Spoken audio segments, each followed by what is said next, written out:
British Advanced Pain Clinic, Noppimayam Surgery Duram. For appointments 9155 15563.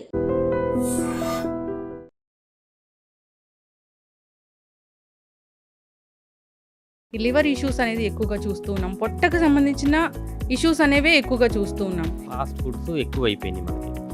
ఈ ఆహార నియమాల్లో మార్పులు రావడం వల్ల రుచి కోసం ఏది తీసుకున్నా అది పొట్ట మీద ఖచ్చితంగా ప్రభావం అనేది చూపిస్తుంది. 100 మందిలో ఇలా ప్రాబ్లం ఉండి నేను ఎండోస్కోపీ చేస్తే 100 మందిలో 80% మందికి కడుపులో మంట, ఇది ఖచ్చితంగా డాక్టర్ దగ్గరికి వెళ్ళాలి అనేది మాకు ఎలా తెలుస్తుందండి?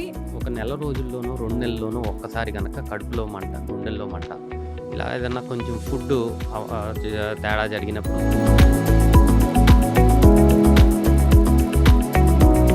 ప్రతిరోజు కడుపులో మంట రావటం. మీరు చెప్పిన ఆ బ్యాక్టీరియా అనేది అసలు పొట్టలో ఉండకూడదు, పెరగకూడదు అంటే ఏం చేయాలి డాక్టర్ గారు? రెగ్యులర్గా అవుట్ సైడ్ ఫుడ్ తీసుకునే వాళ్ళలో ఎక్కువ శాతం మనం చూస్తూ ఉంటాము. ఈ హెలికోబాక్టర్ పైలోరీ ఎక్కువ శాతంగా ఉండే అవకాశం ఉంటుంది. Welcome to iDream media. So ఈ మధ్యకాలంలో మనం వింటున్నాం ఏంటంటే అసలు గ్యాస్ట్రిక్ ఇష్యూస్ అనేవి చాలా ఇబ్బంది పెడుతూ ఉన్నాయి. యాసిడిటీ వచ్చింది లేదా గట్ హెల్త్ పాడైపోయింది ఇలా చెప్తూ ఉన్నారు. అసలు ఎందుకు పొట్టకు సంబంధించిన ఇష్యూస్ అనేవి ఎందుకు వస్తున్నాయి? రాకుండా మరి మనం ఏం జాగ్రత్తలు తీసుకోవాలి? ఆహార నియమాలు అంటే ఏముంటాయి? ఇక ఒకవేళ పొట్టకు సంబంధించి మరీ ఇష్యూస్ వచ్చినప్పుడు ఎటువంటి ట్రీట్మెంట్స్ అనేవి ఉన్నాయి? వివరాలు తెలుసుకుందాం. ఈరోజు మనతో పాటు ఉన్నారు ప్రముఖ gastro enterologist and hepatologist doctor Somasekhara Rao గారు from Yashoda hospitals, hitech city. Doctor గారు నమస్తే అండి. నమస్తే. యశోద హాస్పిటల్లో వన్ ఆఫ్ ద హెడ్ లాగా ఉన్నారు మీరు ఈ విభాగానికి. అయితే డాక్టర్ గారు, ఈ లివర్ ఇష్యూస్ అనేది ఎక్కువగా చూస్తూ ఉన్నాం. పొట్టకు సంబంధించిన ఇష్యూస్ అనేవే ఎక్కువగా చూస్తూ ఉన్నాం. ఏం మాట్లాడినా కానీ మీరు తీసుకునే ఫుడ్ మంచిగా లేదు, మీరు ఈ టాబ్లెట్స్ వేసుకుంటున్నారు అందుకే మీరు లివర్ పాడైపోయింది, మీరు ఆల్కహాల్ తీసుకుంటున్నారు లివర్ డ్యామేజ్ అయిపోయింది, లేదంటే ఏదైనా స్పైసీ ఫుడ్ తిన్నారు గట్ హెల్త్ పాడైపోయింది, పొట్టలో అన్ని భాగాలు పాడైపోయింది అని చెప్తూ ఉన్నారు. అసలు ఏంటి డాక్టర్ గారు, ఎలా ఉంటుంది? ఏదైనా ఒక టాబ్లెట్ వేసుకున్నప్పుడు దాని పనితనం ఎలా ఉంటుంది? పొట్టలోకి వెళ్ళాక అది ఎలా డ్యామేజ్ చేస్తుంది అసలు? మోస్ట్ ఇంపార్టెంట్గా ఫస్ట్ మీరు ఇందాక అన్నారు చాలా గట్ హెల్త్ ఇష్యూస్ ఉన్నాయి అని. డెఫినెట్గా ఇప్పుడు ఏంటి అంటే మన ఆహార నియమాలు బాగా మారిపోయినాయి. లాస్ట్ 20 yearsలో మీరు చూసుకుంటే మనం మన నేటివ్ ఫుడ్ నుంచి కంప్లీట్గా వెస్టర్నైజ్డ్ డైట్, లేదు అంటే మనకి సంబంధించినవి కానీ ఐదర్ ఈస్ట్ అవ్వచ్చు వెస్ట్ అవ్వచ్చు, ఇటు పక్కన నూడిల్స్ లేకపోతే ఇటు పక్కన బర్గర్స్ పిజ్జాస్, వీటి మీద ఎక్కువ ఫాస్ట్ ఫుడ్స్ ఎక్కువ అయిపోయినాయి మనకి. ఈ ఆహార నియమాల్లో మార్పులు రావటం వల్ల గట్ హెల్త్ డ్యామేజ్ అనేది మనం ఎక్కువగా చూస్తాం జరుగుతుంది. రెండోది టాబ్లెట్స్, మందులు, రకరకాల మందులు ఉన్నాయి, కొత్త కొత్త మందులు చాలా వచ్చినాయి. సో కొన్ని రకాల మందులు, అది అలోపతి అవ్వచ్చు, హోమియోపతి అవ్వచ్చు, ఇంకా ఆయుర్వేదం అవ్వచ్చు, రకరకాల మందుల వల్ల ఈ మందులు బేసిక్లీ ఫస్ట్ పాస్ మెటబాలిజం ఇప్పుడు లివర్ నుంచి వెళ్ళడం జరుగుతుంది. ఈ మందు ఫస్ట్ ఫిల్టరేషన్ లివర్ నుంచి జరుగుతాం, లివర్లో నుంచి పాస్ అవుతాం జరుగుతుంది. ఎందుకంటే మనం తిన్న ఆహారం కానీ మందులు కానీ ఇంటెస్టైన్ లోపలికి వెళ్ళిన తర్వాత అది కరిగి పోర్టల్ వీన్ అనే బ్లడ్ వెజల్, ఈ ఇంటెస్టైన్లో నుంచి ఆ బ్లడ్ వెజల్ బ్లడ్ సప్లై అంతా లివర్కి చేస్తుంది. సో ఒకవేళ కనుక ఆ మందుల వల్ల, కొన్ని రకాల మందుల వల్ల లివర్కి డ్యామేజ్ జరిగే అవకాశం ఉంటుంది. సో ఫస్ట్ ఎఫెక్ట్ లివర్కి ఉండే అవకాశం ఉంటుంది.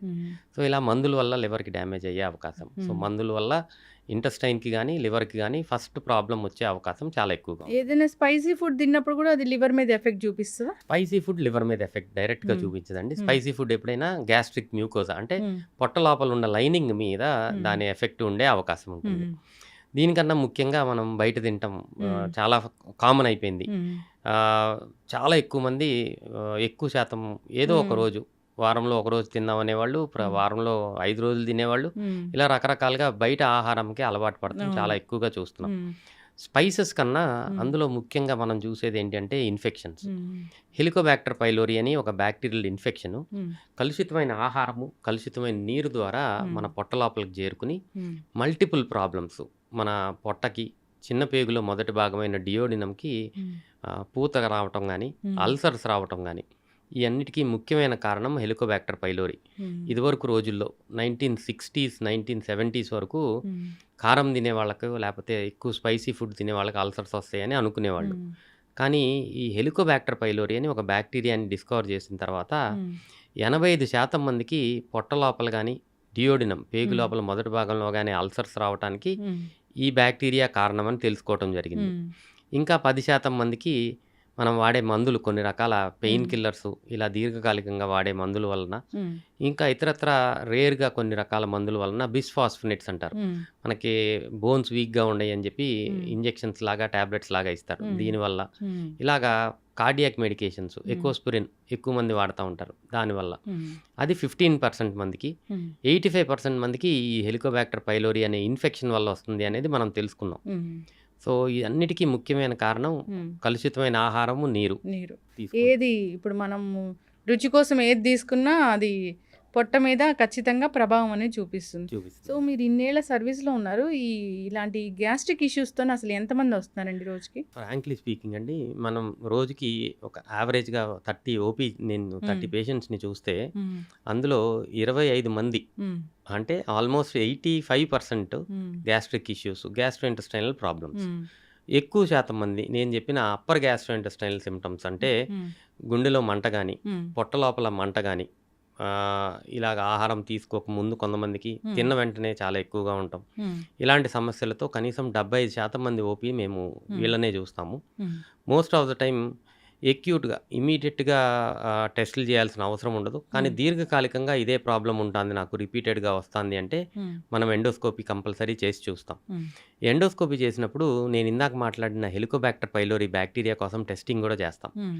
100 మందిలో ఇలా హ్మ్. ప్రాబ్లమ్ ఉండి నేను ఎండోస్కోపీ చేస్తే 100 మందిలో 80% మందికి హ్మ్. హెలికోబాక్టర్ పైలోరీ ఇన్ఫెక్షన్ చూస్తాం జరుగుతుంది. హ్మ్. యెస్. అయితే డాక్టర్ గారు అసలు గ్యాస్ట్రిక్ ఇష్యూ అదంటే అది చాలా లైట్ తీసుకుంటారు జనరల్‌గా గాని. సో, ఏముంది ఒకటి బయట దొరికే మెడికల్ షాప్‌లో దొరికే ఏదో ఒక సిరప్ లాంటిదో లేదా ఈనోల్ లాంటివి అలాంటివి తీసుకుంటారు. సప్రెస్ అయిపోతూ ఉంటుంది. అసలు చాలా కూల్‌గా ఉంటాము. సో, అట్లాంటి కేసులు బాగా ఎక్యూట్ అయిపోయి, బాగా క్రానిక్ అయిపోయి వచ్చిన వాళ్ళు ఏం ప్రాబ్లమ్‌తో వస్తారండి అసలు? యాహ్! యాక్చువల్లీ హ్మ్. ఏంటి అంటే హ్మ్. ఎప్పుడన్నా ఒక్కసారి హ్మ్. అంటే ఒక 2, 3 హ్మ్. నెలలకొక్కసారి కొంచెం కడుపు ఉబ్బరంగా ఉండటం, కొంచెం హ్మ్. హెవీ ఫుడ్ తిన్నాకుంటే హ్మ్. ఎప్పుడన్నా ఒక్కరోజు ఈనో తీసుకుంటే 2, 3 మంత్స్‌లో ఒక్కసారి దట్ హ్మ్. ఈస్ ఫైన్ అండి. హ్మ్. కానీ ప్రతిరోజు ఇబ్బందిగా ఉండి, హ్మ్. వారంలో 2, 3 రోజులు ఇబ్బంది వస్తుంది. హ్మ్. ఇలాగే ఈనో తీసుకొని సరిపెట్టేస్తా ఉంటే హ్మ్. వీళ్ళకి డెఫినిట్‌గా లోపల హ్మ్. నెమ్మదిగా అల్సర్ డెవలప్ అవుతుంది అని హ్మ్. అర్థం. హ్మ్. ఈ అల్సర్ గనక మనం ఇగ్నోర్ చేసి టెస్టింగ్ చేసుకొని ట్రీట్ హ్మ్. చేసుకోకపోతే అల్సర్ పెరుగుతా ఉంటుంది. హ్మ్. 2 రకాల అల్సర్స్ ఉంటాయేమో. హ్మ్. స్టొమక్‌లో అంటే హ్మ్. పొట్ట లోపల గ్యాస్ట్రిక్ అల్సరు, హ్మ్. చిన్న పేగులోని మొదటి భాగమైన డియోడినంలో అల్సర్. హ్మ్. ఇలా 2 రకాల అల్సర్స్ వచ్చే అవకాశం ఉంటుంది. హ్మ్. గ్యాస్ట్రిక్ అల్సర్ గురించి మనం మాట్లాడుకుంటే gastric ulcer most important cause helicobacter pylori. Hmm. Helicobacter pylori infection ఇనీషియల్‌గానే అల్సర్ అవ్వదది. హ్మ్. ముందు పూతలాగా వస్తుంది. దీర్ఘకాలికంగా దీన్ని హ్మ్. పట్టించుకోకుండా ట్రీట్మెంట్ సరిగ్గా చేసుకోకపోతే హ్మ్. ఇది నెమ్మదిగా అల్సర్ కింద పరిగణిస్తుంది. హ్మ్. ఈ అదలా సింప్టమ్స్ ఉండిపోతుంది ఆ బ్యాక్టీరియా. ఆ బ్యాక్టీరియా అలాగే ఉండిపోతుంది. హ్మ్. ఇది క్రానిక్ ఇన్ఫెక్షన్. హ్మ్. ఒకవేళ మనం దాన్ని ఎరాడికేట్ చేయకపోతే హ్మ్. దీర్ఘకాలికంగా పొట్ట లోపలే ఉండిపోతుంది. దీని హ్మ్. స్పెషల్ ఇది ఏంటి అంటే మిగిలిన హ్మ్. బ్యాక్టీరియా, వైరసెస్ ఏదైనా మన హ్మ్. పొట్ట లోపల ఉన్న యాసిడ్‌తో చనిపోతాయి. హుహు. బట్ ఈ హెలికోబాక్టర్ పైలోరీకి ఆ హ్మ్. యాసిడ్‌ని ఎస్కేప్ చేసి హ్మ్. ఇంకా యాసిడ్ ఎక్కువ తయారు చేసే గుణం ఉంటుంది. హ్మ్. సో, దీనివల్ల అది ఇట్ కెన్ సర్వైవ్ యాసిడ్. హ్మ్. అక్కడే ఉండి ముందు అల్సరు. హ్మ్. ఈ అల్సర్‌ని కూడా మనం సరైన టైంలో ట్రీట్ చేయకపోతే హ్మ్. ఈ అల్సరే గ్యాస్ట్రిక్ అల్సరు హ్మ్. గ్యాస్ట్రిక్ క్యాన్సర్ లాగా పరిగణించే అవకాశం ఓహ్! ఉంటుంది. హ్మ్. So, it's very complicated. హ్మ్. దాన్ని ఏమంటాము? పొట్టలో వచ్చే క్యాన్సర్‌ని? గ్యాస్ట్రిక్ క్యాన్సర్ హ్మ్. అంటే గ్యాస్ట్రిక్ క్యాన్సర్ అనే అంటాము. హ్మ్. Stomach cancer. హ్మ్. సో, ఇలా వచ్చే అవకాశం ఉంటుంది. హ్మ్. గ్యాస్ట్రిక్ క్యాన్సర్‌కి ముఖ్యమైన కారణం హెలికోబాక్టర్ పైలోరీ ఇన్ఫెక్షన్. హ్మ్. ఇలాగే దీర్ఘకాలికంగా హ్మ్. సింప్టమ్స్ ఉండగాని హ్మ్. ఎప్పుడో ఒకసారి టాబ్లెట్ ఏసుకుంటాం. హ్మ్. లేదంటే రెగ్యులర్‌గా ఇలా హ్మ్. ఓవర్ ద కౌంటర్ మెడికేషన్స్ తీసుకొని హ్మ్. ట్రీట్మెంట్ సరిగ్గా చేసుకోకపోతే గ్యాస్ట్రిక్ క్యాన్సర్ వచ్చే అవకాశం ఉంటుంది. ఓకే. డియోడినల్ అల్సర్ ఇందాక ఇంకొకటి హ్మ్. చెప్పాను. డియోడినల్ అల్సర్‌తో ప్రాబ్లమ్ ఏంటంటే ఇది క్యాన్సర్‌గా పరిగణించే అవకాశం లేదు. హ్మ్. కానీ ఇది కూడా హెలికోబాక్టర్ పైలోరీ ఇన్ఫెక్షన్ వల్లనే వస్తుంది. హ్మ్. కానీ డియోడినం యొక్క గోడలు అంటే హ్మ్. దాని వాలు చాలా థిన్‌గా హ్మ్. ఉంటుందనమాట. సో, దీర్ఘకాలికంగా ఇలాగా ఇనీషియల్‌గా పెయిను, హ్మ్. కడుపులో నొప్పి ఇయన్నీ సింప్టమ్స్ ఉంటాయి. హ్మ్. అప్పటికి పట్టించుకోకుండా ఓవర్ ద కౌంటర్ మెడికేషన్స్‌తో టెంపరరీగా హ్మ్. చేసుకునే వాళ్ళకి ఈ చిన్న పేగు యొక్క దారి మూసుకుపోవటం హ్మ్. అంటే డియోడినల్ స్టీనోసిస్ అంటారు. హుహు. అప్పుడు వాళ్ళకి దారి మూసుకుపోయి వాంతులయిపోతా ఉంటాయి. ఓహ్! ఇలాంటి సింప్టమ్స్‌తో ప్రెజెంట్ అయ్యే అవకాశం. హ్మ్. ఈ డియోడినల్ అల్సర్ కొంతమందిలో బ్లడ్ వెజల్ ఎక్స్పోజ్ అయిపోయి హ్మ్. రక్తస్రావం జరిగే అవకాశం, అంటే హ్మ్. బ్లడ్ వామిటింగ్‌తో ప్రెజెంట్ అయ్యే అవకాశం ఉంటుంది. హ్మ్. అరుదుగా ఈ మధ్య కాలంలో టాబ్లెట్స్ వచ్చటం వల్ల ఈ కాంప్లికేషన్ తగ్గింది గానీ, డియోడినల్ పర్ఫరేషన్ అంటారు. హ్మ్. అంటే ఆ పేగు పొర హ్మ్. సన్నగా ఉంటుంది కాబట్టి చిల్లు పడిపోయి పర్ఫరేషన్ అయ్యి అక్యూట్ ఎమర్జెన్సీ. హ్మ్. ఇమ్మీడియేట్‌గా సర్జరీ చేయాల్సిన హ్మ్. అవసరం. ఇలాంటి కాంప్లికేషన్స్‌తో ప్రెజెంట్ అయ్యే అవకాశం చాలా ఎక్కువగా యెస్. ఉంటుంది. అయితే డాక్టర్ గారు, సో కడుపులో మంట ఇది ఖచ్చితంగా డాక్టర్ దగ్గరికి వెళ్ళాలి అనేది మాకెలా తెలుస్తదండి? అంటే ఫుడ్ తీసుకున్నప్పుడు అరగకపోవడం అట్లాంటి లక్షణాలలో ఏది ఉంటే మేము దాన్ని డాక్టర్ దగ్గర ఆ! వెళ్ళాలనుకోవాలి? యాక్చువల్లీ ఎప్పుడన్నా ఒక్కసారి, హ్మ్. ఒక నెల రోజుల్లోనో, 2 నెలల్లోనో ఒక్కసారి గనక కడుపులో మంట, గుండెల్లో మంట, హ్మ్. ఇలా ఏదన్నా కొంచెం ఫుడ్డు తేడా జరిగినప్పుడు హ్మ్. జరిగే అవకాశం ఉంటుంది. That can be taken as normal. హ్మ్. కానీ రెగ్యులర్‌గా హ్మ్. ప్రతిరోజు కడుపులో మంట రావటం, హ్మ్. ఏదో ఒక టాబ్లెట్ ఏసుకోవాల్సిన అవసరం ఉండటం, హ్మ్. కడుపులో నొప్పి రావటం, హ్మ్. అట్‌లీస్ట్ వారంలో 2 సార్లో, 3 సార్లో వస్తాంది అంటే హ్మ్. డెఫినిట్‌గా ఇది గ్యాస్ట్రాంటాలజిస్ట్‌కి చూపించుకోవాల్సిన అవసరం ఉంటుంది. ఓకే. ఇగ్నోర్ చేయకూడదు. హ్మ్.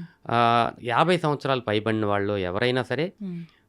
ఇంతకుముందు ఎప్పుడూ లేకుండా హ్మ్. సడెన్‌గా ఈ కడుపులో ఉబ్బరంగా ఉండటం గానీ, హ్మ్. ఆకలి లేమి గానీ, హ్మ్. గుండెల్లో మంట ఉంది అంటే హ్మ్. డెఫినిట్‌గా కొత్తగా సింప్టమ్స్ వచ్చినియి అంటే హ్మ్. వీళ్ళు డెఫినిట్‌గా ఇన్వెస్టిగేషన్ హ్మ్. గ్యాస్ట్రాంటాలజిస్ట్‌ని కలవాల్సిన అవసరం ఉంటుంది. హ్మ్. ఎందుకంటే ఆ ఏజ్‌లో మోస్ట్ కామన్‌గా మనం మాలిగ్నెన్సీస్, హ్మ్. క్యాన్సర్స్ చూసే అవకాశం ఉంటుంది. హ్మ్. ఎర్లీ డయాగ్నోసిస్ హ్మ్. విల్ మనకి ట్రీట్మెంట్‌ని చాలా బాగా చేసుకునే అవకాశం ఉంటుంది. ఓకే. సో, యంగ్ పీపుల్ అయితే రెగ్యులర్‌గా ప్రాబ్లమ్ ఉన్నాళ్ళు చూపించుకోవాలి. హ్మ్. 50 సంవత్సరాలు పైబడిన వాళ్ళు హ్మ్. ఇనీషియల్ స్టేజెస్‌లో కూడా వారం, హ్మ్. 10 రోజులు సడెన్‌గా సింప్టమ్స్ స్టార్ట్ అయితే హ్మ్. చూపించుకోవాల్సిన అవసరం ఉంటుంది. యెస్. చాలా మందికి భోజనం చేయగానే వామిటింగ్ సెన్సేషన్ అనేది వస్తుందని చెప్తూ ఉంటారు. అది ఎలాంటి కండిషన్‌లో మనం చూస్తాము? భోజనం చేయగానే వామిటింగ్ సెన్సేషన్ అనేది ఎవరికీ ఉండకూడదండి హ్మ్. అసల. ఉంటాంది అంటే లోపల ఏదో ప్రాబ్లమ్ ఉంది అని హ్మ్. అర్థం. హ్మ్. మోస్ట్ ఆఫ్ ద టైమ్ తినగానే వామిటింగ్ సెన్సేషన్ ఉంది హ్మ్. అంటే పొట్ట లోపల హ్మ్. Some problem. అది హ్మ్. అల్సర్ దాకా ఉండాల్సిన అవసరం లేదు. హ్మ్. పొట్ట లోపల పూత హ్మ్. ఎరోజన్స్ అంటాము. హ్మ్. ఇలా ఉండే అవకాశము. హ్మ్. డియోడినం లోపల ఎరోజన్స్ ఇలా ఉండే అవకాశం ఉంటుంది. హ్మ్. ఇలా ఉన్నవాళ్ళు డెఫినిట్‌గా పరీక్ష చేయించుకోవాలి. హ్మ్. నేను చెప్పిన హెలికోబాక్టర్ పైలోరి అనే బ్యాక్టీరియా కోసం టెస్టింగ్ చేసుకోవాలి. హ్మ్. అండ్ ఒకవేళ టెస్టింగ్ చేసి పాజిటివ్ వస్తే కంప్లీట్ హ్మ్. క్యూర్ చేయగలుగుతాం మనం. ఓకే. చేస్తే ఈ ప్రాబ్లమ్ నుంచి బయటపడే అవకాశం ఉంటుంది. హ్మ్. మీరు చెప్పిన ఆ బ్యాక్టీరియా అనేది అసలు పొట్టలో ఉండకూడదు, పెరగకూడదంటే ఏం చేయాలి డాక్టర్ గారు? ఫస్ట్ అండ్ ఫార్‌మోస్ట్ థింగ్ కలుషితమైన ఆహారము, నీరు. హ్మ్. ఇది మనకి ఆహ్, రెగ్యులర్‌గా ఔట్‌సైడ్ ఫుడ్ తీసుకునే వాళ్ళలో హ్మ్. ఎక్కువ శాతం మనం చూస్తా హ్మ్. ఉంటాము. కొన్ని కొన్ని బ్లడ్ గ్రూప్స్ ఉన్న వాళ్ళలో ఈ హెలికోబాక్టర్ ఓహ్! పైలోరి హ్మ్. ఎక్కువ శాతంగా ఉండే అవకాశం ఉంటుంది. హ్మ్. ఓ పాజిటివ్ బ్లడ్ గ్రూప్ ఉన్న వాళ్ళకే హ్మ్. హెలికోబాక్టర్ పైలోరి ఆహ్, ఇమ్మీడియేట్‌గా వచ్చే అవకాశం చాలా ఎక్కువగా ఉంటుంది. హ్మ్. అంటే ఎప్పుడన్నా ఒక్కసారి తిన్నా ఇది పొట్ట లోపల ఉండిపోయే అవకాశం. హ్మ్. సో, ఇలాగ కొన్ని రకాల కొంతమందికి కొన్ని ఇమ్యూనిటీస్ ఉంటాయి. హ్మ్. ఇమ్యూనిటీ స్ట్రాంగ్‌గా ఉన్న వాళ్ళకే రాకపోవచ్చు. హ్మ్. బట్ బయట రెగ్యులర్‌గా తినేవాళ్ళు హ్మ్. ఎవరైనా సరే ఈ హెలికోబాక్టర్ పైలోరి ఉండే అవకాశం ఉంటుంది. హ్మ్. సింప్టమ్స్ ఉంటే హ్మ్. డెఫినిట్‌గా ఈ ఈ బ్యాక్టీరియా కోసం హ్మ్. టెస్టింగ్ చేసుకోవాల్సిన అవసరం ఉంటుంది. హ్మ్. సో, జనరల్‌గా ఏదైనా ఇప్పుడు ఫుడ్ చేంజెస్ చేసుకోవడం గానీ, ఇప్పుడు గట్ హెల్త్ ఇంప్రూవ్ అవ్వడానికి ప్రోబయోటిక్స్, ప్రీబయోటిక్స్ ఇలా చెప్తూ ఉంటారు. వాటిని తీసుకోవడం గానీ చేస్తే ఈ బ్యాక్టీరియా అనేది వెళ్ళిపోతదా? హెలికోబాక్టర్ పైలోరిని మాత్రం హ్మ్. Just with probiotics, prebiotics clear చేయటం హ్మ్. కష్టము. హెలికోబాక్టర్ పైలోరి హ్మ్. అనేది చాలా రెసిస్టెంట్ బ్యాక్టీరియా. హ్మ్. 2 రకాల యాంటీబయాటిక్స్, హ్మ్. ఒక ప్రోటాన్ పంప్ ఇన్హిబిటర్ 3 రకాల టాబ్లెట్స్ 14 రోజులు కోర్స్ ఇవ్వాల్సి ఉంటుంది హ్మ్. కంపల్సరీ దీన్ని క్లియర్ చేయటానికి. హ్మ్. ఇప్పుడు హైదరాబాద్‌లో మేము గమనిస్తే హ్మ్. ఈ హెలికోబాక్టర్ పైలోరికి వరల్డ్ వైడ్‌గా మనం అమాక్సిసిలిన్, క్లారిథ్రోమైసిన్, హ్మ్. ఒక ప్రోటాన్ పంప్ ఇన్హిబిటర్ ట్రీట్మెంట్ చేస్తున్నాం. హ్మ్. కానీ హైదరాబాద్‌లో చూస్తే ఈ క్లారిథ్రోమైసిన్ అనే యాంటీబయాటిక్‌కి ఆల్రెడీ హెలికోబాక్టర్ పైలోరి రెసిస్టెంట్‌గా ఉంది. ఓహ్! హ్మ్. సో, అంత తేలిగ్గా ఇది హ్మ్. క్లియర్ అయ్యే అవకాశం లేదు హ్మ్. కాబట్టి జాగ్రత్తగా చూసుకొని హ్మ్. ఏరియాని బట్టి ఏ టైప్ ఆఫ్ యాంటీబయాటిక్ పెట్టాలి హ్మ్. అనేది మనం డిసైడ్ చేసుకొని వాళ్ళని హ్మ్. ట్రీట్ చేయాల్సిన అవసరం ఉంటుంది. హ్మ్. ఒకవేళ మనకి అనుమానం ఉంటే హ్మ్. ఇది క్లియర్ అయిందా లేదా అని తెలుసుకోవడానికి దాని హ్మ్. తర్వాత స్టూల్ టెస్టింగ్ అంటే మోషన్ పరీక్ష చేసి హ్మ్. ఇది కంప్లీట్‌గా క్లియర్ అయిపోయిందా లేదా అనేది కూడా మనం చెక్ చేసుకుంటాం. ఓకే. అంటే ఎవరైనా డయేరియాతోని వెళ్తే, సో, దాంట్లో గూడా మనం టెస్ట్ అనేది చేస్తామా? డయేరియా కారణం గూడా ఇదే అవుతుందా డాక్టర్ అహా! గారు? లేదండి. హ్మ్. డయేరియాకి దీనికి సంబంధం ఉండదసల. హ్మ్. డయేరియాకి మల్టిపుల్ అదర్ రీజన్స్ ఉంటాయి. హ్మ్. ఇది క్రానిక్ ఇన్ఫెక్షన్ పొట్ట లోపలుండి హ్మ్. దీర్ఘకాలికంగా ఇది డిస్పెప్టిక్ సింప్టమ్స్ హ్మ్. మంట గాని, నొప్పి గాని, హ్మ్. ఇలాంటి సిమ్టమ్స్‌తో మనం ప్రెజెంట్ అవుతారు. ఓకే. డాక్టర్ గారు మీరు అన్నట్లుగా ఫస్ట్‌లో మీరు చెప్పారు బ్లడ్ వామిటింగ్ అని. అది ఎప్పుడు అవుతదండి అసలు? యాహ్! మోస్ట్ కామన్‌గా హ్మ్. బ్లడ్ వామిటింగ్ అనేది అల్సర్స్, హ్మ్. డియోడినల్ అల్సర్ గానీ, స్టమక్‌లో అల్సర్ గానీ హ్మ్. ఉంటే బ్లడ్ వామిటింగ్ అయ్యే అవకాశం హ్మ్. ఉంటుంది. అన్నవాహిక చివరి భాగము ఈసోఫేగస్, హ్మ్. డిస్టల్ ఈసోఫేగస్‌లో యాసిడ్ ఎక్కువగా ఉండి యాసిడ్ రిఫ్లెక్స్ వల్ల హ్మ్. పుండ్లు వచ్చే అవకాశం. అది ఈసోఫేజియల్ అల్సర్స్ అంటారు. హ్మ్. దీనివల్ల కూడా బ్లడ్ వామిటింగ్ అయ్యే అవకాశం హ్మ్. ఉంటుంది. ఇది ఆహ్, పెప్టిక్ హ్మ్. పెప్టిక్ అల్సర్ డిసీజ్ అంటారు. సీరియస్ కండిషనే అది. హ్మ్. ఈసోఫేగస్‌లో అల్సర్ ఉండా, పొట్ట హ్మ్. లోపల అల్సర్ ఉండా, స్టమక్‌లో అల్సర్ ఉండా, ఇది డియోడినంలో అల్సర్ ఉండా హ్మ్. వచ్చే అవకాశం. హ్మ్. రేర్‌గా క్యాన్సర్ కూడా బ్లడ్ వామిటింగ్‌తో ప్రెజెంట్ అయ్యే అవకాశం ఉంటుంది. హ్మ్. అది ఈసోఫేగస్‌లో అవ్వచ్చు, పొట్ట లోపల అవ్వచ్చు. హ్మ్. ఇది కాకుండా మనకి ఈసోఫేజియల్ వారిసెస్ అంటారు. హ్మ్. అంటే లివర్ ప్రాబ్లమ్ ఉన్న వాళ్ళలో హ్మ్. అన్నవాహిక లోపల బ్లడ్ వెసల్స్ ఉబ్బిపోయి ఉంటాయి. హ్మ్. ఈసోఫేజియల్ వీన్స్ ఉబ్బిపోయి హ్మ్. ఈసోఫేజియల్ వారిసెస్ అంటారు. హ్మ్. ఈ రప్చర్ అయితే కూడా బ్లడ్ వామిటింగ్ వచ్చే అవకాశం ఉంటుంది. హ్మ్. సో, ఇలాగ మల్టిపుల్ రీజన్స్ వల్ల బ్లడ్ వామిటింగ్ వచ్చే అవకాశం ఉంటుంది. హ్మ్. ఇది సీరియస్‌నెస్ అనేది అమౌంట్ ఆఫ్ బ్లడ్ బట్టి, ఏజ్ బట్టి, హ్మ్. వీళ్ళ కోమార్బిడిటీస్ ఇంకా హ్మ్. ఏదన్నా ప్రాబ్లమ్స్ ఉన్న వాళ్ళని బట్టి డిసైడ్ చేయగలుగుతాం. హ్మ్. So, young patient just small quantity of blood vomiting అయ్యింది అంటే హ్మ్. ఈసోఫేజైటిస్ అనుకోవచ్చు. హ్మ్. అది అంత సీరియస్ అయిన విషయం కాకపోవచ్చు. హ్మ్. కానీ అల్సర్ వల్ల గానీ, ఈసోఫేజియల్ వారిసెస్ వల్ల గానీ హ్మ్. బ్లడ్ వామిటింగ్ అయితే ఇది హ్మ్. కొంచెం సీరియస్ కండిషన్ కిందే మనం జంప్ చేసుకోవాలి. ఓకే. అండ్ ఇమ్మీడియేట్‌గా ట్రీట్మెంట్స్ అవైలబుల్‌గా ఉన్నాయి. హ్మ్. ఇదివరకు రోజుల్లో లాగా బ్లడ్ వామిటింగ్ అయితే కంగారు పడాల్సిన అవసరం లేదు. హ్మ్. మనం ఇమ్మీడియేట్‌గా ఇంజెక్షన్స్ స్టెబిలైజ్ చేసుకొని ఎండోస్కోపీ మనం చేస్తే, హ్మ్. ఎండోస్కోపీలో మనకి ఎక్కడి నుంచి బ్లడ్ వామిటింగ్ అవుతుంది అనే హ్మ్. సోర్స్ తెలుస్తమే కాకుండా హ్మ్. డయాగ్నోసిస్. దాంతో పాటు ఎండోస్కోపీలో ట్రీట్మెంట్స్ చేసుకోవచ్చు మనం. హ్మ్. ఏ కారణం చేత బ్లీడ్ అవుతుంది అని మనకు తెలిసిపోతే, అదే హ్మ్. అల్సర్ నుంచి బ్లీడ్ అవుతుందంటే ఒక బ్లడ్ వెసల్ మనకి కనపడతా ఉంటుంది హ్మ్. బ్లీడ్ అయ్యేది. హ్మ్. దాని మీద మనం ఇంజెక్షన్స్ చేసి, క్లిప్స్ ఏసుకొని హ్మ్. మనం ఆపేసేయగలుగుతాం. హ్మ్. ఈసోఫేజియల్ వారిసెస్ అన్నా నేను. హ్మ్. బ్లడ్ వెసల్స్ ఉబ్బిపోయి ఉంటాం. దాంట్ హ్మ్. నుంచి బ్లీడింగ్ అవుతుంది అని తెలిస్తే హ్మ్. బ్యాండ్స్ అంటారు. హ్మ్. ఈసోఫేజియల్ వారిసియల్ లైగేషన్ అంటాం. హ్మ్.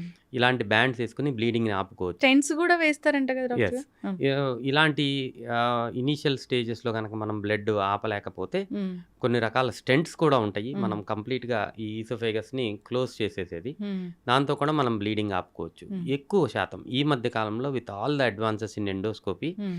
85% 90% హ్మ్. గ్యాస్ట్రోఇంటెస్టైనల్ బ్లీడింగ్‌ని మనం హ్మ్. ఎండోస్కోపీ ద్వారానే ఆపుకుంటాం, కంట్రోల్ చేయకంటం జరుగుతాంది. ఎండోస్కోపీ అనగానే అందరూ భయపడిపోతూ ఉంటారు డాక్టర్ గారు. ఏదో ఒక పైపెళ్తుంది, దానికి కెమెరా ఉంటుంది, అలా భయపడిపోతూ ఉంటారు. ఇప్పుడేమైనా అడ్వాన్స్‌గొచ్చాయా దానికోసము? బేసికలీ ఏంటంటే first and foremost thing endoscopy కొంచెం ఇబ్బందికరంగా అనిపిస్తుందండి. హ్మ్. ఎందుకంటే మన విండ్ పైపు, ఫుడ్ పైపు పక్కన పక్కన ఉంటాయి. హ్మ్. సో, మనం స్వాలో చేసినప్పుడు దగ్గు రావటము, హ్మ్. ఇలాంటి సింప్టమ్స్ ఉంటాయి. లోకల్‌గా అనెస్థీషియా ఇచ్చి ఎండోస్కోపీ చేస్తాం. ఓహ్! లోకల్ స్ప్రే చేసుకొని చేస్తాము. హ్మ్. బాగా కోఆపరేటివ్ పేషెంట్ అయితే చాలా కంఫర్టబుల్‌గా చేయించేసుకుంటారు. హ్మ్. డయాగ్నోస్టిక్ ఎండోస్కోపీ మనకి మాక్సిమం హ్మ్. 5 మినిట్స్‌లో అయిపోతుంది. హ్మ్. కానీ చాలామంది ఇబ్బంది పడుతున్నారు కాబట్టి హ్మ్. మనం కాన్షియస్ సెడేషన్‌లో కూడా ఎండోస్కోపీలు చేస్తాం హ్మ్. జరుగుతుంది. అంటే కంప్లీట్‌గా మత్తులో ఉంటారు. మత్తులో 15 మినిట్స్ హ్మ్. కంప్లీట్ అనెస్థీషియాలో మనం హ్మ్. ఎండోస్కోపీ చేసుకోవచ్చు. హ్మ్. ఇలాంటి థెరపటిక్ ప్రొసీజర్స్ హ్మ్. ఏదైనా ఎండోస్కోపీలో ఏదన్నా కనపడబోతుంది, మనకి బ్లీడింగ్ అవుతుంది అన్నప్పుడు హ్మ్. మనం అనెస్థీషియా ఇచ్చుకొని హ్మ్. వాళ్ళకి ఇబ్బంది లేకుండా అనెస్థీషియా ప్రొసీజర్ ఎండోస్కోపీ ప్రొసీజర్ చేసుకోవచ్చు. హ్మ్. సో, ఎండోస్కోపీ గురించి భయపడాల్సిన అవసరం లేదు. అవసరమైనాళ్ళు కంఫర్టబుల్‌గా చేయించుకోవచ్చు. యెస్. ఇప్పుడు గట్ హెల్త్ గురించి మాట్లాడుకున్నాం డాక్టర్ గారు. అసలు గట్ హెల్త్ ఎవరికీ లేదు. అందరూ బయట ఫుడ్ తీసుకుంటూ ఉన్నారు. ఇష్యూస్ అనేవి వస్తూ ఉన్నాయి. మంచి బ్యాక్టీరియా అసలు ఉండడం లేదని అన్నారు. సో, ప్రోబయోటిక్స్, ప్రీబయోటిక్స్ అని ఎక్కువగా వింటూ ఉన్నాం. అసలు తెలీదు అసలు వాటి గురించి. ఏదో టాబ్లెట్స్ ఉంటాయి లేదా చద్దన్నం ప్రోబయోటిక్ ఇలా చెప్తూ ఉంటారు. ఎలా డిఫైన్ చేస్తారండి? ప్రీబయోటిక్ ఏంటి? అసలు ప్రోబయోటిక్ ఏంటి? ఇవి పొట్టని ఎలా మంచిగా చేస్తాయి అసలు? బాగా అర్థమయ్యేటట్టు ఫస్ట్ చెప్తాను. హ్మ్. ప్రోబయాటిక్స్ అంటే మనకి మీరన్నారు ఇందాక చద్దన్నం. హ్మ్. చద్దన్నంలో మజ్జిగ హ్మ్. ఏసి రోజంతా నైటంతా ఉంచుతారు. హ్మ్. సో, ఒక రకమైన గుడ్ బ్యాక్టీరియా డెవలప్ అవుతుంది. హ్మ్.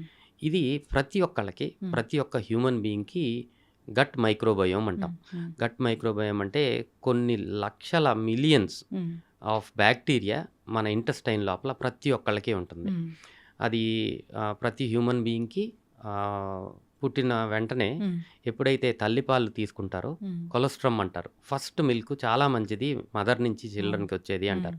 ఆ కొలెస్ట్రామ్ ఎప్పుడైతే బేబీలోకి ఎళ్తుందో అప్పుడు స్టార్ట్ అవుతుంది. హ్మ్. అప్పుడు ఈ బ్యాక్టీరియా మంచి బ్యాక్టీరియా డెవలప్ అవుతూ మొదలు పెడతాయి. సో గట్ హెల్త్ బేబీ అప్పుడు ఎప్పుడైతే ఫస్ట్ బ్రెస్ట్ మిల్క్ తీసుకుంటారో అక్కడ స్టార్ట్ అవుతుంది గట్ హెల్త్ యాక్చువల్లీ. సో మనం తినే ఆహారాన్ని బట్టి మన gut health, gut microbiome develop అవుతూ ఉంటుంది. మనం తీసుకునే ఆహారంలో మీరు ఇందాక ప్రీబయోటిక్, ప్రోబయోటిక్ అన్నారు చూసారా? ప్రీబయోటిక్ అంటేనేమో ఈ గుడ్ బ్యాక్టీరియా డెవలప్ అవటానికి వాటికి ఒక సబ్స్ట్రేట్ కావాలి. దీన్ని ప్రీబయోటిక్ అంటాము. ఈ గుడ్ బ్యాక్టీరియాని ప్రోబయోటిక్ అంటాం. ఇది మనం బయట నుంచి సప్లిమెంట్ చేస్తున్నాం. దానికి పేర్లు పెట్టి ప్రీబయోటిక్, ప్రోబయోటిక్ అని పేర్లు పెట్టాం. బ్యాక్టీరియాని డైరెక్ట్గా సప్లిమెంట్ చేస్తే దీన్ని ప్రోబయోటిక్ అంటున్నాము. ప్రీబయోటిక్ అంటే దానికి సబ్స్ట్రేట్ని కూడా సప్లిమెంట్ చేస్తే ప్రీబయోటిక్ అని అంటున్నాం. సో ఇది న్యాచురల్గా ఎలా దొరుకుతుంది ఇది అందరికీ తెలియాలి.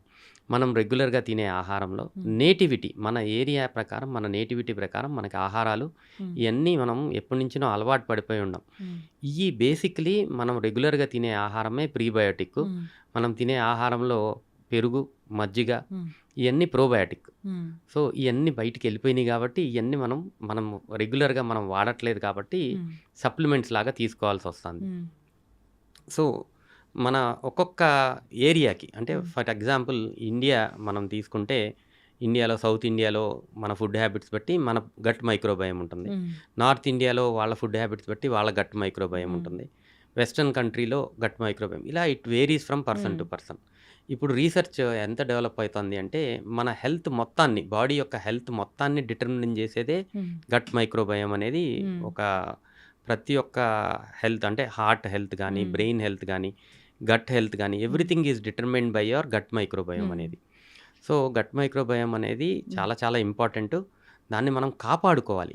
ప్రతి ఒక్కరికి గుడ్ బ్యాక్టీరియా ఉంటుంది. ఎప్పుడైతే మనం ఆహారం బయట నుంచి తీసుకుంటాం, రకరకాల ఇన్ఫెక్షన్స్ వస్తాయో ఈ గుడ్ బ్యాక్టీరియా నెమ్మదిగా తగ్గిపోతూ ఉంటుంది. ఎప్పుడైతే ఈ గుడ్ బ్యాక్టీరియా తగ్గిపోతుందో అప్పుడు డిజార్డర్స్, మనకి ప్రాబ్లమ్స్ వస్తున్నాయి. ఇన్ఫెక్షన్స్ అనేది ప్రతి ఒక్కరికి మరి బయటికి కనిపించేది. ఇది కాకుండా లోపల సిస్టమ్ డ్యామేజ్ అవుతూ ఉంటుంది. ఇలాగా ఏ రోజైతే గట్ మైక్రోబయోమ్, గుడ్ బ్యాక్టీరియా తగ్గిపోయి బ్యాడ్ బ్యాక్టీరియా పెరిగిపోతుందో అప్పుడు డిసీజెస్ స్టార్ట్ అవుతాయి. నాట్ జస్ట్ గట్ డిసీజెస్, అంటే పొట్టకి సంబంధించింది కాకుండా మిగిలిన డిసీజెస్ కూడా అలా డెవలప్ అవుతున్నాయి అనేది ఇప్పుడు కొత్త థియరీ. సో దీన్ని మనం చాలా చోట్ల ఎక్స్పెరిమెంట్స్ ప్రూవ్ జరుగుతుంది. సో ప్రతి ఒక్కళ్ళు స్టిక్ టు యువర్ బేసిక్స్. పెరుగు తినండి, రోజు మజ్జిగ తాగండి, అందరూ బయట ఫుడ్స్ అవాయిడ్ చేయండి. ఎక్సెసివ్గా ఏమంటారు ఆయిలీ, ఫ్యాటీ ఫుడ్స్ ఇవన్నీ తీసుకున్నప్పుడు ఈ గట్ మైక్రోబయోమ్ తగ్గిపోతూ ఉంటుంది. ఎక్కువసేపు డైజెషన్కి తీసుకునే ఫుడ్స్ కూడా గట్టిని పాడు చేస్తాయి డాక్టర్ గారు. ఇప్పుడు నాన్ వెజ్ లాంటివి ఎక్కువసేపు టైం పడుతుంది. నాన్ వెజిటేరియన్ వల్ల గట్ ప్రాబ్లం అవుతుంది. నాన్ వెజిటేరియన్లో ఎక్సెసివ్గా oils, excessive fat, for example red meat వల్ల ప్రాబ్లం ఉంటుంది. ఎగ్ వైట్, దానివల్ల ప్రాబ్లం ఉండదు. రెండింటికి చాలా డిఫరెన్స్ ఉంటుంది. సో గుడ్ ప్రోటీన్, బ్యాలెన్స్డ్ డైట్లో గుడ్ ప్రోటీన్ ఉండాలి. బట్ రెడ్ మీట్లో ఎక్సెసివ్గా ఫ్యాట్స్ ఉంటాయి. ఇలా బ్యాలెన్స్ చేసుకోవాల్సిన అవసరం ఉంటుంది. ఇందాక మీరు ప్రీబయోటిక్, మనం రెగ్యులర్గా పండ్లు, కాయగూరలు ఇవన్నీ దే యాక్ట్ యాజ్ ప్రీబయోటిక్స్. అవి గట్ మైక్రోబయోమ్ గ్రోత్కి హెల్ప్ చేస్తూ ఉంటాయి. సో అది ఖచ్చితంగా ఫ్రూట్స్ తీసుకోవాలి. డాక్టర్సే చెప్తున్నారు మజ్జిగ ఇలాంటివి తీసుకోవాలని. నిజంగా పెరుగు తీసుకోవడం, మజ్జిగ తీసుకోవడం, అట్లా తీసుకునే వాళ్ళని అయ్యో వీళ్ళు ఎవరో పాతకాలం వల్ల చూస్తూ ఉన్నారు డాక్టర్ గారు. ఎక్కడ చూసినా ఫ్రైడ్ ఫుడ్స్ ఇలాంటివే ఉన్నాయి. సో గట్టంతా పాడైపోతూ ఉంది. సో ఎప్పుడైనా హెల్దీ హ్యాబిట్స్ ఉండేలా చూసుకోవాలని కోరుకున్నాను డాక్టర్ గారు. అయితే లివర్ ఇష్యూస్ అండి చాలా మందిలో మనం చూస్తూ ఉన్నాము. ఈ ఏదైనా ఆల్కహాల్ తీసుకుంటే అది లివర్ మీద ఎఫెక్ట్ చూపిస్తుంది అట్లా చెప్తూ ఉంటారు. ఏదైనా ఒక ట్యాబ్లెట్ వేసుకుంటే లివర్ మీద ఎఫెక్ట్ చూపిస్తుంది అన్నప్పుడు అసలు ఎందుకు లివర్ మీద ఇవి ఎఫెక్ట్ చూపిస్తాయి? యాంటీబయాటిక్స్ అయితే మరీ ఎక్కువగా చూపిస్తాయని చెప్తారు. మెకానిజం అనేది ఎలా ఉంటుంది? Same thing. ఇందాక మనం ఆల్కహాల్ కానీ, మెడికేషన్స్ కానీ, ఏదైనా సరే మనం పొట్ట లోపలికి వెళ్ళిన తర్వాత ఫస్ట్ పాస్ అనేది లివర్ లోపలికే జరుగుతుంది. ఎందుకంటే ఇంటెస్టైన్స్లో నుంచి బ్లడ్ సప్లై ఎక్కువ శాతం లివర్ లోపలికి వెళ్తుంది. సో ఏదైనా టాక్సిన్ మన బాడీలోకి ఎంటర్ అయినప్పుడు ఆల్కహాల్కి ఫిల్టరేషన్ కెపాసిటీ ఉంటుంది. ఆల్కహాల్ అంటే లివర్ ఫిల్టర్ లాగా హెల్ప్ చేస్తుంది. మిగిలిన సిస్టమిక్ సర్క్యులేషన్లోకి వెళ్లకుండా. ఆల్కహాల్ కూడా సిమిలర్గా అదే లైన్స్లో, డ్రగ్స్ అయినా సరే సిమిలర్గా అదే లైన్స్లో మనం చూసుకుంటే first effect, major effect liver మీద ఉంటుంది కాబట్టి, హ్మ్. డ్యామేజు ఇనీషియల్‌గా హ్మ్. లివర్ మీద ఉండే అవకాశం చాలా ఎక్కువగా ఉంటుంది. హ్మ్.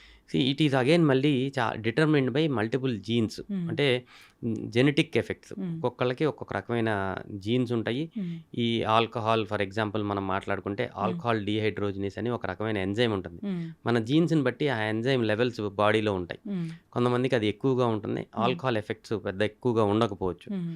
కొంతమందికి అది చాలా తక్కువగా ఉంటే వాళ్ళ లివర్ డ్యామేజ్ తొందరగా జరిగిపోతుంది. సో, హ్మ్. It varies. మీరెలా చూస్తున్నారు డాక్టర్ గారు పేషెంట్స్‌ని? అంటే ఆల్కహాల్ తీసుకొని లివర్ డ్యామేజ్ అయిన వాళ్ళని చూస్తున్నారా? లేదా రకరకాల కారణాల వల్ల వేరే ఇతర కారణాల వల్ల లివర్ డ్యామేజ్ అయిన వాళ్ళని సి చూస్తున్నారా? ఫర్ ఎగ్జాంపుల్ నేను 100 పేషెంట్స్ హ్మ్. లివర్ డిసీజెస్‌తో చూస్తే హ్మ్. అందులో 50% ఆల్కహాల్ వల్ల ఉంటారు డెఫినెట్‌గా. హ్మ్. కానీ 50% నాన్ ఆల్కహాలిక్ కేసెస్ కూడా ఉంటాయి. హ్మ్.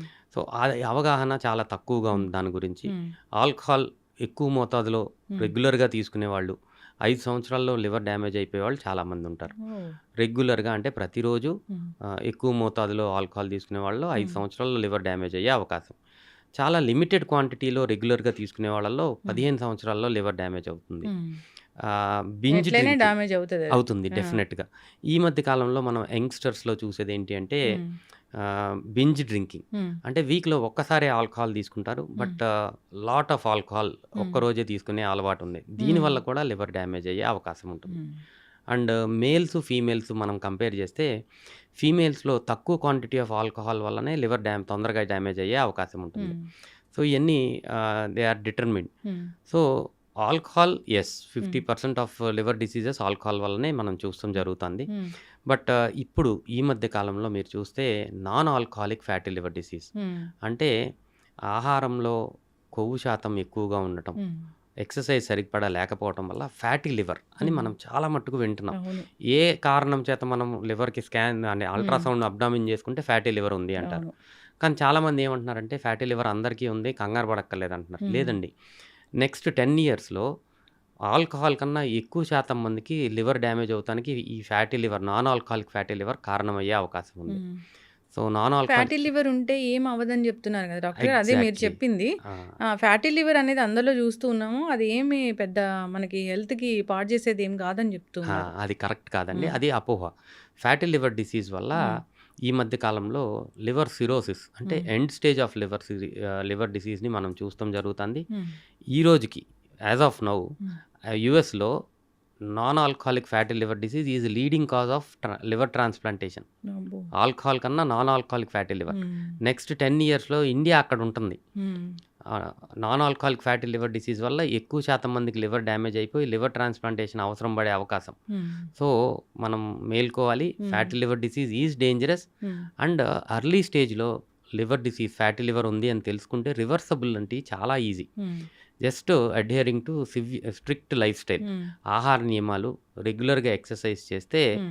90% మందిలో మందులు లేకుండా హ్మ్. ఫ్యాటీ లివర్ రివర్స్ అయ్యే అవకాశం ఉంటుంది. ఓకే. ఏం కాదు అంటే హ్మ్. ఇగ్నోర్ చేస్తారు ఎవరైనా. హ్మ్. లేదు దీనివల్ల డ్యామేజ్ వస్తుంది, హ్మ్. ఫ్యూచర్‌లో డ్యామేజ్ అవుతుంది అంటే రివర్స్ చేసుకునే అవకాశం ఉన్నప్పుడు రివర్స్ హ్మ్. చేసుకోవాల్సిన అవసరం ఉంది. యెస్. ఈ షుగర్ పేషెంట్స్‌కి కూడా యెస్. లివర్ ఇష్యూస్ ఎక్కువగా వస్తాయంట డాక్టర్ గారు? మోస్ట్ ఇంపార్టెంట్ హ్మ్. నాన్ ఆల్కహాలిక్ ఫ్యాటీ లివర్ హ్మ్. డిసీజ్. మనం ఇప్పుడు ఈ ఫ్యాటీ లివర్ డిసీజ్ ఆల్కహాల్ తీసుకునే వాళ్ళలో మనం చూస్తామంటే హ్మ్. ఒబెసిటీ కొంచెం లావుగా ఉండే వాళ్ళలో, హ్మ్. అన్‌కంట్రోల్డ్ డయాబెటిస్ దీర్ఘకాలికంగా ఉండే వాళ్ళలో హ్మ్. ఎక్కువ శాతం మందిలో మనం చూస్తాం జరుగుతుంది. హ్మ్. ఈ మధ్య కాలంలో మనం అబ్జర్వ్ చేయాల్సింది ఇండియాలో ఏంటి అంటే హ్మ్. ఒబెసిటీ అంటే అందరూ బీఎంఐ చూస్తారు. అవును. కానీ ఇండియాలో మనం చూసుకోవాల్సింది అబ్డామినల్ ఒబెసిటీ. హ్మ్. పొట్ట యొక్క చుట్టుకొలత. ఇది ఎక్కువగా ఉండే అవకాశం భారతదేశంలో ఉంది. హ్మ్. దానివల్లనే మనకి డయాబెటిస్ హ్మ్. Capital of the world India. హ్మ్. అలాగే ఫ్యాటీ లివర్ కూడా వీళ్ళలోనే వస్తుంది. సో, వెయిట్ ఒక్కటే మనం చూసుకోవద్దు. హ్మ్. అబ్డామినల్ ఒబెసిటీ పొట్ట చుట్టుకొలత గనక హ్మ్. 36 ఇంచెస్ కన్నా ఎక్కువ ఉన్న వాళ్ళందరికీ ఫ్యాటీ లివర్ ఉండే అవకాశం ఉంటుంది. జాగ్రత్తగా ఉండాల్సిన అవసరం. అయితే డాక్టర్ గారు లివర్ చెడిపోయింది అంటే స్కిన్ గూడా మనకి చెప్పేస్తుంది అంటారు.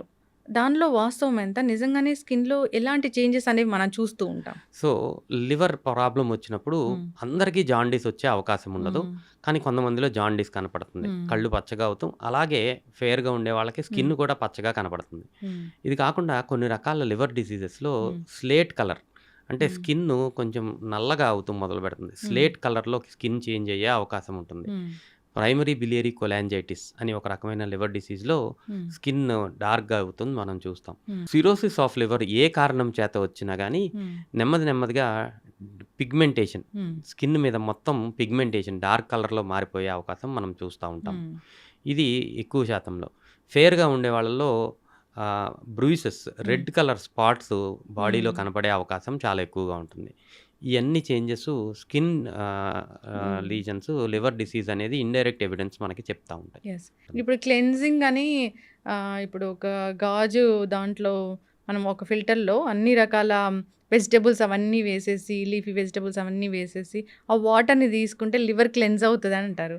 దానిలో వాస్తవం ఎంత? ఇక్కడ ఏంటి అంటే మీరు చెప్పిన దాంట్లో antioxidants, fresh vegetables, fresh leaves, fresh vegetables వాటిల్లో యాంటీ ఆక్సిడెంట్ శాతం చాలా ఎక్కువగా ఉంటుంది. సో దీంతో లివర్ మొత్తం నార్మల్ అయిపోతుంది. అంతకు ముందు దాని తర్వాత ఏమైనా చేయొచ్చు అంటే నేను ఒప్పుకున్న దాంతో. ఎప్పుడు మనం తీసుకునే ఆహారము మంచిగా ఉండాలి.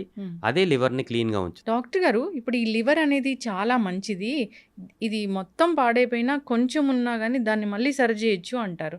అది ఎట్లాగా? లివర్తో ప్రాబ్లం అది గుడ్ అండ్ బ్యాడ్ రెండు దానివల్లనే ఉంది. లివర్కి ఏ ప్రాబ్లం వచ్చినా మనకి సిమ్టమ్స్ లాస్ట్ స్టేజ్ డ్యామేజ్ అయ్యే వరకు తెలియదు. ఎందుకంటే ఆ రీజనరేషన్ కెపాసిటీతో లివరు చాలా రోజులు యుద్ధం చేస్తుంది. అంటే దాని ఫంక్షనాలిటీని మెయింటైన్ చేస్తానికి బాగా ట్రై చేస్తుంది. లాస్ట్ స్టేజ్ వరకు డ్యామేజ్ అయిపోయే వరకు మనకి సిమ్టమ్స్ అనేవి బయటికి రావు. సో ఒకసారి సిమ్టమ్స్ వచ్చినాయి అంటే లివర్ హ్యాస్ గివెన్ అప్ అనేది అర్థం. సో అది ఒక రకంగా బ్యాడ్, ఎందుకంటే సిమ్టమ్స్ తెలియట్లా. It's a silent killer.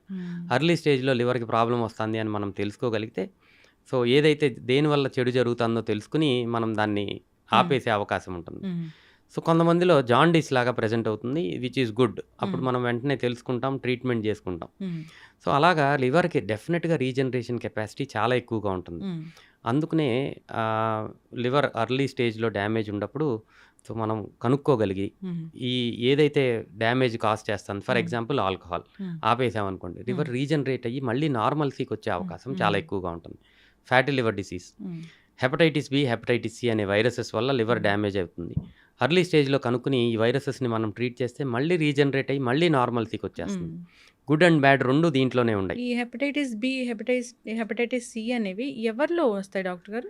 Hepatitis B and hepatitis C basically blood and ఈ బ్లడ్ ప్రొడక్ట్స్ వల్ల ట్రాన్స్మిషన్ అవుతుంది. అంటే ఎవరైనా అపరిశుభ్రమైన బ్లడ్, అంటే బ్లడ్ బ్యాంక్స్లో సరైన బ్లడ్ బ్యాంక్స్లో బ్లడ్ తీసుకోకుండా బ్లడ్ ట్రాన్స్ఫ్యూజన్స్ చేసుకున్న, ఇంజెక్షన్స్, నీడిల్స్, సిరంజెస్ రీయూజ్ చేస్తున్నారు. ఇప్పటికి కూడా 5% ఇండియాలో జరుగుతుంది.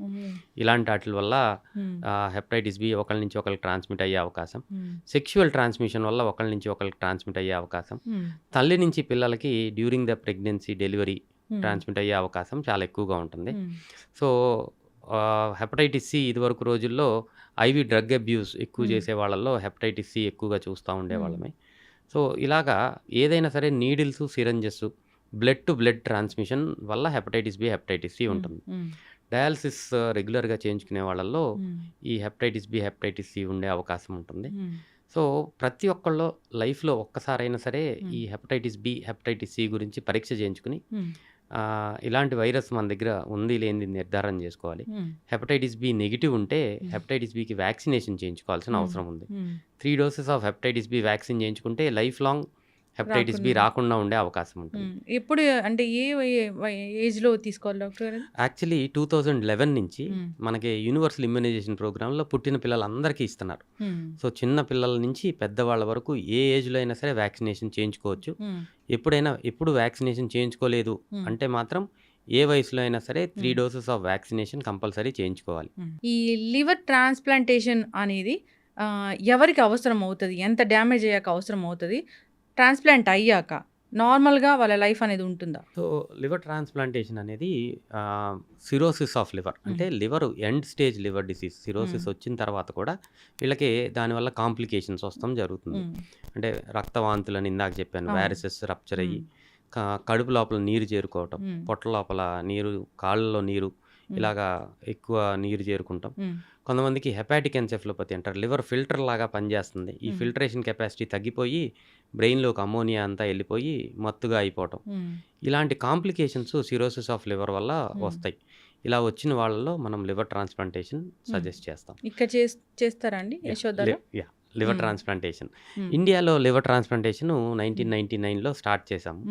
ఇండియాలో చూస్తే ఇప్పటికి మనకి 25 ఇయర్స్ ఆఫ్ గుడ్ ఎక్స్‌పీరియన్స్ ఉంది. లివర్ ట్రాన్స్‌ప్లాంటేషను నేను as a person with my team 500 liver transplants experience ఉంది మాకు. యశోద హాస్పిటల్‌లో కూడా లివర్ ట్రాన్స్‌ప్లాంటేషన్ చాలా ఎక్కువ చేస్తాము. అయితే ఈ లివర్ ట్రాన్స్‌ప్లాంటేషన్ తర్వాత మనం లివర్ ట్రాన్స్‌ప్లాంటేషన్ మోస్ట్ ఇంపార్టెంట్ ఏంటంటే టైమింగ్. టూ ఎర్లీగా లివర్ ట్రాన్స్‌ప్లాంటేషన్ చేయకూడదు. టూ లేట్‌గా కూడా లివర్ ట్రాన్స్‌ప్లాంటేషన్ చేయకూడదు. టైం అంటే మనకి ఈ పేషెంట్స్‌ని రెగ్యులర్‌గా ఫాలో అవుతున్నప్పుడు వీళ్ళకి కొన్ని స్కోరింగ్ సిస్టమ్స్ బట్టి వీళ్ళ సివియరిటీ ఆఫ్ లివర్ డిసీజ్ మనం అసెస్ చేస్తాం. మెల్డ్ సోడియం అనే ఒక స్కోర్ సిస్టమ్తో మనం వీళ్ళ సివియరిటీని అసెస్ చేసుకుని వీళ్ళు 15 to 20 ఆ మెల్డ్ స్కోర్ ఉన్న టైంలో మనం ట్రాన్స్‌ప్లాంట్ సజెస్ట్ చేస్తాం. ఆ టైంలో ట్రాన్స్‌ప్లాంట్ చేస్తే లివర్ ట్రాన్స్‌ప్లాంటేషన్ అనేది హార్ట్, లంగ్, కిడ్నీ ఇవన్నీ నార్మల్‌గా ఉన్న పర్సన్‌కే చేస్తానికి ప్రయత్నం చేస్తాం. ఇలాంటి ప్రాబ్లమ్స్ ఉన్న వాళ్ళకి ఇంకా ప్రాబ్లం తర్వాత ఎక్కువ అయ్యే అవకాశం ఉంటుంది కాబట్టి. సో వీళ్ళకి ఓన్లీ లివర్ ప్రాబ్లం ఉంది అంటే మనం సెలెక్ట్ చేసుకుని టైంకి కనుక ట్రాన్స్‌ప్లాంట్ చేయగలిగితే ఎక్సలెంట్‌గా ఉంటుంది పోస్ట్ లివర్ ట్రాన్స్‌ప్లాంట్ వీళ్ళ life survival. Quality of life before transplantation, after transplantation చాలా చాలా మెరుగవుతుంది. లైఫ్ స్పాన్ అంటారా, దాని తర్వాత 20-30 ఇయర్స్ నార్మల్‌గా ఉండే అవకాశం చాలా ఎక్కువగా ఉంటుంది. ఎప్పుడు డాక్టర్‌ని సంప్రదిస్తూ ఉండాలి. రెగ్యులర్‌గా హెల్తీ హ్యాబిట్స్ ఉండాలా? ఇనీషియల్‌గా ఫస్ట్ 1 ఇయర్ ఎవ్రీ మంత్ చూస్తాము. రెండో సంవత్సరం 3 నెలలకు ఒకసారి చూస్తాము. మూడో సంవత్సరం 6 నెలలకు ఒకసారి చూస్తాం. ఐదో సంవత్సరం నుంచి సంవత్సరంలో ఒక్కసారి చూస్తే సరిపోతుంది. 20-30 ఇయర్స్ వరకు వాళ్ళకి ఇబ్బందులు ఏమి ఉండవు. ఉండే తర్వాత ఏమైనా వచ్చే అవకాశం ఉంటుంది. జనరల్‌గా డిపెండ్స్ ఆన్ అది age. That is not related to liver disease. ఇంకా వేరే రకరకాల రీజన్స్ వల్ల ఏదైనా ప్రాబ్లమ్స్ రావచ్చు, కానీ లివర్ ట్రాన్స్‌ప్లాంటేషన్ సక్సెస్ఫుల్‌గా జరిగిన వాళ్ళకి లైఫ్ స్పాన్ అంతా నార్మల్‌గా ఉంటుంది. వేరే వేరే ఇబ్బందులు ఏమీ ఉండవు. లివర్ ట్రాన్స్‌ప్లాంటేషన్‌లో అడ్వాంటేజ్ ఏంటంటే ట్రాన్స్‌ప్లాంటేషన్ జరిగిన తర్వాత ఏ ట్రాన్స్‌ప్లాంటేషన్ జరిగినా బాడీ ఆ పార్ట్‌ని రిజెక్ట్ చేయకుండా ఇమ్యూనో సప్రెషన్ అని కొన్ని రకాల మందులు ఇస్తాం. లివర్ ట్రాన్స్‌ప్లాంటేషన్‌లో ఆ ఇమ్యూనో సప్రెషన్ చాలా తక్కువగా ఉంటుంది. సో వీళ్ళకి కాంప్లికేషన్స్, సైడ్ ఎఫెక్ట్స్ కూడా చాలా చాలా తక్కువగా ఉంటాయి. ఇనీషియల్‌గా ఆ ఫస్ట్ 14 డేస్, దాని తర్వాత ఫస్ట్ 3 మంత్స్ మోర్ ఇంపార్టెంట్. దాని తర్వాత life span will be comfortable, quality of life చాలా బాగుంటుంది. ఈ లివర్ ట్రాన్స్‌ప్లాంటేషన్‌కి లివర్ వేరే వాళ్ళ దగ్గర నుంచి తీసుకొని వీళ్ళకి ఇస్తారా? లివర్ ట్రాన్స్‌ప్లాంటేషన్ మనం 2 రకాలుగా చేస్తున్నాం ఇక్కడ. ఇప్పుడు డిసీజ్డ్ డోనార్ లివర్ ట్రాన్స్‌ప్లాంటేషన్ మనకి తెలంగాణ, ఆంధ్రప్రదేశ్లో జీవన్ దాన్ ప్రోగ్రామ్ అని ఒకటి ఉంది. It's very nice programme. It is government sponsored. So ఈ ఆర్గాన్ ట్రేడింగ్ ఇలాంటివన్నీ జరగకుండా జాగ్రత్తలు తీసుకుంటానికి ఇది స్టార్ట్ చేయటం జరిగింది. ఎవరికైనా సరే లివర్ ట్రాన్స్‌ప్లాంటేషన్ అవసరం ఉంటే మనము ఈ జీవన్ దానికి అప్లికేషన్ పెట్టుకుంటాం. మీ డాక్టర్ త్రూ, మీ హాస్పిటల్ త్రూ ఎక్కడైతే ట్రాన్స్‌ప్లాంటేషన్ చేస్తున్నారో అక్కడి నుంచి అప్లికేషన్ పెట్టుకుంటారు. ఈ అప్లికేషన్ పెట్టుకుంటే మీ బ్లడ్ గ్రూపు, మీ ఏజ్, మీ బరువు ఇవన్నీ డీటెయిల్స్ వాళ్ళ దగ్గర ఉంటాయి. మీ డిసీజ్ యొక్క సివియరిటీ కూడా వాళ్ళకి రెగ్యులర్‌గా అప్డేట్ చేస్తూ ఉండాలి మనం. దాన్ని బట్టి లివర్ ఆర్గాన్ని అలొకేట్ చేస్తాం జరుగుతుంది. వాళ్ళు ప్రొక్యూర్ చేసేది బ్రెయిన్ డెడ్ పేషెంట్స్ నుంచి ఆర్గాన్స్ ప్రొక్యూర్ చేసినప్పుడు త్రూ జీవన్ దాన్ ప్రోగ్రాము ఈ ఆర్గాన్స్ దొరుకుతుంది. ఇది డిసీజ్ డోనర్. కానీ ఇంకొక రకమైన transplantation is live donor liver transplantation. అంటే ఫర్ ఎగ్జాంపుల్ నాకు లివర్ ప్రాబ్లం ఉంటే నా బ్రదరు ఫిట్‌గా ఉంటే కనుక ఆయన హాఫ్ ఆఫ్ హిజ్ లివర్ నాకు ఇచ్చే అవకాశం ఉంటుంది. సో సేమ్ బ్లడ్ గ్రూప్ ఉండి ఇద్దరం ఈక్వల్ వెయిట్లో ఉంటే కనుక హాఫ్ ఆఫ్ హిజ్ లివర్ నాకు డొనేట్ చేయొచ్చు. వైఫ్ కానీ, బ్రదర్ కానీ, సిస్టర్ కానీ, మదర్, ఫాదర్, లేకపోతే ఫాదర్కి అవసరమైతే డాటర్, సన్, ఇలాగ ఫస్ట్ డిగ్రీ రిలేటివ్స్ నుంచి మనం లివర్ తీసుకునే అవకాశం ఉంటుంది. దీనికి కూడా పర్మిషన్స్, ప్రూఫ్స్ అన్నీ తీసుకుని రావాలి. సో అలా చేసినప్పుడు మనం liver transplantation, living donor liver transplantation ఇది చాలా సక్సెస్‌ఫుల్‌గా జరుగుతుంది. అవతల వాళ్ళకి ఏం అవ్వదా డాక్టర్ గారు? డెఫినెట్‌గా వాళ్ళందరినీ మనం ఎవాల్యుయేట్ చేసుకుని లివర్ వాల్యూమ్స్, ఈ ఫర్ ఎగ్జాంపుల్ నేను లివర్ డొనేట్ చేద్దాం అనుకుంటే నా లివర్ యొక్క వాల్యూమ్ ఎంత ఉంది చూసుకుంటాము. ఫర్ ఎగ్జాంపుల్ నేను 70 కేజెస్ వెయిట్ ఉంటే మ్మ్. నాకు 700 గ్రామ్స్ ఆఫ్ లివర్ ఉండిపోతే సరిపోతుంది. మ్మ్. మిగిలిన లివర్ నేను డొనేట్ చేయగలుగుతాను. ఓ. సో సేమ్ థింగ్ రిసిపియంట్కి మ్మ్. ఎవరికైతే లివర్ అవసరమో మ్మ్. ఆయన 70 కేజెస్ ఉంటే మ్మ్. ఆయనకి 700 గ్రామ్స్ లివర్ ఉంటే సరిపోతుంది. మ్మ్. సో యావరేజ్గా మనకి 1500 to 1600 గ్రామ్స్ లివర్ మ్మ్. ఉంటుంది ప్రతి ఒక్కరికి. మ్మ్. సో దాంట్లో హాఫ్ ఆఫ్ ఇట్ ఇస్తే మ్మ్. నేను డొనేట్ చేస్తే నా లివర్ మళ్ళీ 3 మంత్స్లో నార్మల్ సైజ్కి వచ్చేస్తుంది. మ్మ్. రీజనరేషన్, ఇందాక మీరు అన్న రీజనరేషన్ ఇక్కడ క్లియర్గా తెలుస్తుంది. ఖచ్చితంగా డాక్టర్ గారు చాలా చక్కటి ఇన్ఫర్మేషన్ అండి. పొట్టకు సంబంధించి కావచ్చు, ఈ లివర్ ఇష్యూస్కి సంబంధించి కావచ్చు, జనరల్గా మేము చూస్తూ ఉంటాం ఏంటంటే గ్యాస్ట్రిక్ ఇష్యూ వచ్చింది, దానికి ట్యాబ్లెట్స్ వేసుకుంటున్నాము, డాక్టర్ గారు ఒక నెల మందులు వాడమన్నారు, బిఫోర్ ఫుడ్ తీసుకోమన్నారు, తగ్గిపోతుందని చెప్పారు అని అట్లా వాడుతూ ఉంటారు. ఆ నెల పోయి 10 నెలలు అవుతుంది, సంవత్సరం వరకు కూడా వాడుతూ ఉంటారు. మీరు చెప్పిన ఆ రకరకాల ఇష్యూస్ అనేవి వస్తాయి, డ్యామేజ్ అవ్వడము, ఇంకా అసలు ఫుడ్ అరగకపోవడం, ఇలాంటి ఇష్యూస్ వస్తాయి డాక్టర్ గారు. సో అలా కాకుండా మంచి జాగ్రత్తలు తీసుకుంటూ మంచి ఆహార నియమాలు పాటిస్తూ ఇష్యూ వస్తే డాక్టర్ ఎన్ని రోజులు వాడమంటే అన్ని రోజులు మందులు వాడి ఇష్యూ పెరిగితే కనుక ఖచ్చితంగా డాక్టర్ని సంప్రదిస్తే అది వేరే లెవెల్కి వెళ్లకుండా ఉంటుంది. చాలా మంచి ఇన్ఫర్మేషన్ అండి. ఇంకా అంతేకాదు లివర్ ఇష్యూస్ కూడా చాలామందిని ఇబ్బంది పెడుతున్నాయి. ఈ ఇష్యూ వచ్చిన వెంటనే డాక్టర్ని సంప్రదిస్తే అది ఏంటి, మందులతో తగ్గుతుందా, అది సర్జరీ వరకు వెళ్ళాల్సి ఉంటుందా అనేది వాళ్ళు డిసైడ్ చేస్తారు. సో రకరకాల చెట్ల మందులు, పసర మందులు ఇవన్నీ వేసుకుంటూ ఉంటారు. డాక్టర్లు అయితే అసలు అలాంటివి వాడొద్దని చెప్తూ ఉంటారు. సో అట్లాగా ఎడ్యుకేట్ చేయాలని కోరుకుందాం డాక్టర్, ఎడ్యుకేట్ అవ్వాలని కోరుకుందాం డాక్టర్ గారు. ఈ సిరీస్ అనేది కంటిన్యూ చేద్దాము. ఇంకా చాలా క్వశ్చన్స్ ఉన్నాయి నాకు. చాలా చక్కటి ఇన్ఫర్మేషన్ అండి. ధన్యవాదాలు. Thank you.